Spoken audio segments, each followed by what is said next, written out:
Hey folks, John here. Welcome to This Well, My Take, where the headlines meet real talk. Hope you guys are doing good wherever you're watching me from. And it's always an honor to come and we discuss a few things. So today's story, I wanted to talk about media houses. Yes, media houses, especially the Western media houses.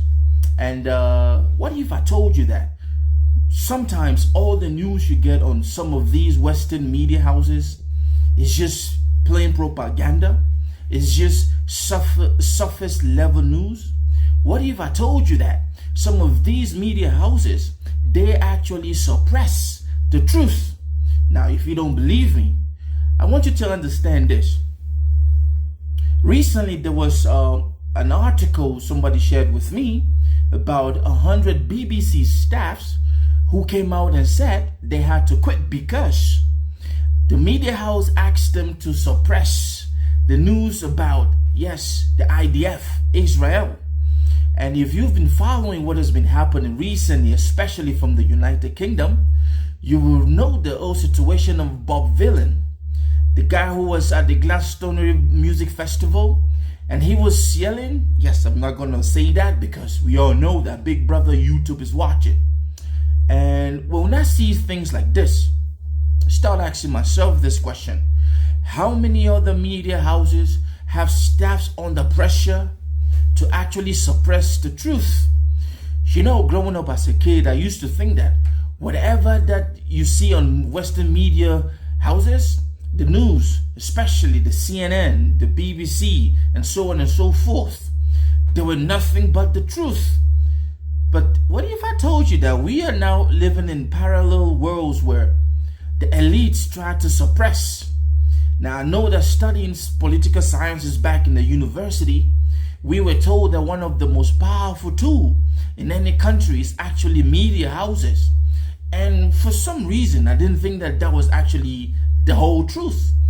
But after seeing what has been happening in America in the recent years, after this new administration came into power, I started asking myself, why is it that you say something that really doesn't have physical effects about certain people, the Western media houses will condemn and castigate you, while the real mess is going on?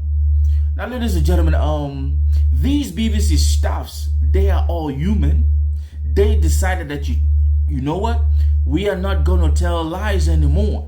We are going to report the news as it is. We are going to let the people be the judge. We are going to let the people see the real news. We are going to report facts as it is. But guess what? BBC isn't having that. And then you start asking yourself these questions.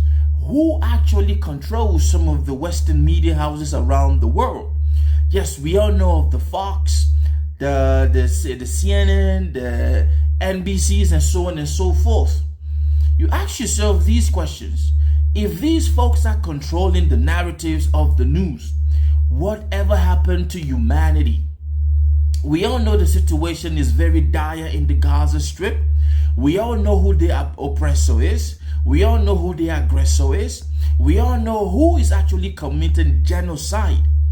And when people want to speak about it, when the population, the masses want to react to certain things that we see, and I will say this, thank God to social media, thank God to the cell phone, thank God to a whole lot of things, because if it was back a couple of decades ago where we didn't have all this access to social media networks, a whole lot of news would have been suppressed. And that begs the question, what was actually being suppressed back in the days? So these BBC staff stood up and they were like, you know what, we are no longer going to put up with this. And BBC came down on them and told them, well, if you don't want to follow if you don't want to toe the line, you better get the hell out of here. And most of them, they left. Now, let me say this. It's been known that media houses have a particular propaganda pattern. Like when one media house is running this narrative, All of the Western media houses are running the same narratives.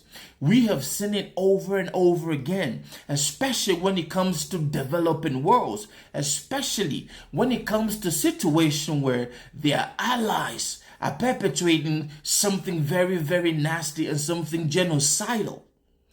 It is no news that the IDF is killing people in Gaza. It is no news that there is an expansion, there is a plan, there is a Nazist kind of propaganda going on and a plan to actually exterminate and cleanse the Palestinians of their land. And when people around the world are reacting to this, everybody in the Western media houses, they get offended because, of course, we all know that the Israeli money is going all around. And if I ask the question, if you are so scared of being spoken about truthfully, people speak out, what happened to freedom of speech? It's like telling people that we are going to do this very nasty thing to these people in Gaza Strip.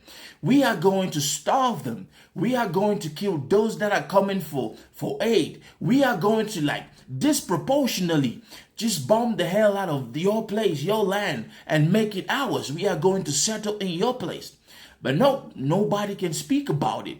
Like we know, we see the images, we see the footages, we see everything. It is no wonder that the whole world is turning against Israel and the IDF now. Now, don't get me wrong. I am not against everybody from Israel. There are so many kind Jews around the world. There are some Jews that are even doing anti-Zionist, anti-IDF protest around the world. But you don't see that because these Western media houses, they actually suppress all of these news. I want to end this by asking you, I will throw this back to you. Is it correct what some of these Western media houses are doing? And in this case, I want to talk about the BBC. What is your take about these staffs at the BBC who were forced to actually toe the line, or they were going to lose their job? And if you were one of these staff members, what would you do? Would you stand for what is right, or you would toe the line and see what is happening in Gaza Strip and support the genocidal movement of the IDF? Leave your comment down in the comment section and let's have this conversation. Remember, this world is very unpredictable. So let's talk about it.